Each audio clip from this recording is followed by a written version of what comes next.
Hello, everyone, and welcome back to the English Learning Podcast channel. Let me start today with a simple question. Have you ever had a dream that stayed with you, even when you tried to forget it? A dream so quiet, so soft, but so strong that it followed you everywhere? Today, Amelia and I are not just talking about English. We are talking about dreams. The dreams we see at night, and the dreams we carry inside our hearts. Hello, everyone. I'm Amelia. And James, that question already makes my heart feel something. Because yes, I think everyone listening right now has a dream like that. Maybe it is small, maybe it is big, maybe they never told anyone about it. And when we try to talk about dreams in English, we often feel shy, we feel scared. We think, my English is not good enough. But today, we will speak slowly, we will speak simply, and we will tell stories like real people. Hello, everyone. I'm Amelia. And James, that question already makes my heart feel something. Because yes, I think everyone listening right now has a dream like that.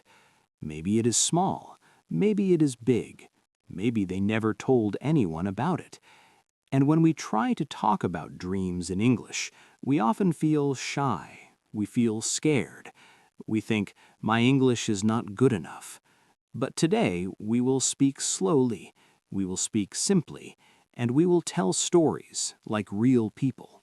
When I was a child, I had a dream.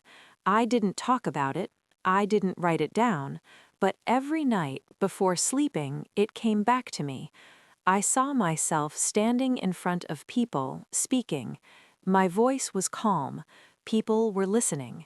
I didn't know what language I was speaking. I just knew I was not afraid. James, that feeling, not being afraid, that is something so many learners want. When they speak English, fear comes first.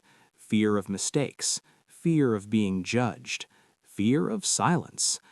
But your dream sounds peaceful. Did you understand that dream at that time? No, Amelia, I didn't understand it at all. I only felt it. And friends, this is important English learning advice. Sometimes you don't need perfect words, you just need honest feelings. When you talk about dreams, start with how it makes you feel, not with difficult sentences. Yes, for example, instead of saying, my dream is to achieve professional excellence in my career, you can say, my dream is to do good work and feel proud. Simple, clear, real. So let's practice together. Imagine you are talking to a friend, not a teacher, not an examiner, just a friend. You can say, I have a dream, or I had a dream when I was young, or even, I don't talk about my dreams much, but... And that last sentence is very powerful. I don't talk about my dreams much, but it sounds human, it sounds honest, and it invites the listener closer. That's right. And today, we will slowly build this skill. We will start with quiet dreams, then move to broken dreams, then brave dreams, and finally, changed dreams.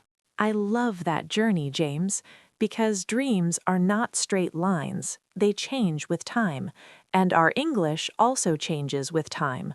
So friends, stay with us. Listen slowly, feel the words, and don't worry if you don't understand everything. Understanding will come step by step. Now, Amelia, let me ask you something. Do you remember the first dream you ever talked about in English? Oh, yes, and honestly, it was not easy. I remember sitting in a small classroom. My hands were cold, my heart was fast, and the teacher said, "Tell us about your dream." Not a night dream, a life dream, and I wanted to hide. That moment. Everyone listening knows that moment. Yes, and I said something very simple. I said, my dream is to help people feel less alone. My grammar was not perfect, my voice was shaking, but the room was quiet. People listened. And that day, I learned something important. What did you learn, Amelia? I learned that dreams don't need perfect English. They need true English. English that comes from the heart. Friends, remember that sentence. True English is better than perfect English. Now, let's go a little deeper. Sometimes we don't talk about dreams because they feel too big. We think, what if people laugh? What if I fail? What if my dream sounds silly? Yes, James. Many learners tell me, my dream is too big for my English. But that is not true. Your English grows because of your dream. Exactly. Let me share another moment. When my first dream out loud in English, I said, I want to speak so people understand my heart. Not my words, my heart. That is such a beautiful way to say it. And friends listening, notice the structure. I want to. This is a very simple English pattern, but it is very strong. You can say, I want to travel. I want to teach. I want to learn. I want to change my life. Simple words, big meaning. And if your dream feels unclear, that's okay. You can say, I don't know my dream clearly yet, or my dream is still growing. This is natural English. Yes, dreams grow, and so does your English. You don't need to rush. You don't need big words today. You just need courage to start speaking. Friends, pause for a moment. Think quietly. What is one dream inside you right now? You don't need to say it perfectly, just feel it. And when you are ready, you can say it like this. My dream is, and stop. Breathe, then continue. Because silence is okay, even in English. That's a beautiful place to pause. In the next part, we will talk about dreams that changed, dreams that broke, and dreams that came back stronger. Stay with us. Your English journey is just beginning. Welcome back, everyone. If you are still here, listening quietly, that tells us something important. It tells us that you care. You care about English, and you care about your dreams. Now, let me ask you another honest question. Have you ever had a dream that did not come true? A dream that slowly broke, not with noise, not with drama, but quietly.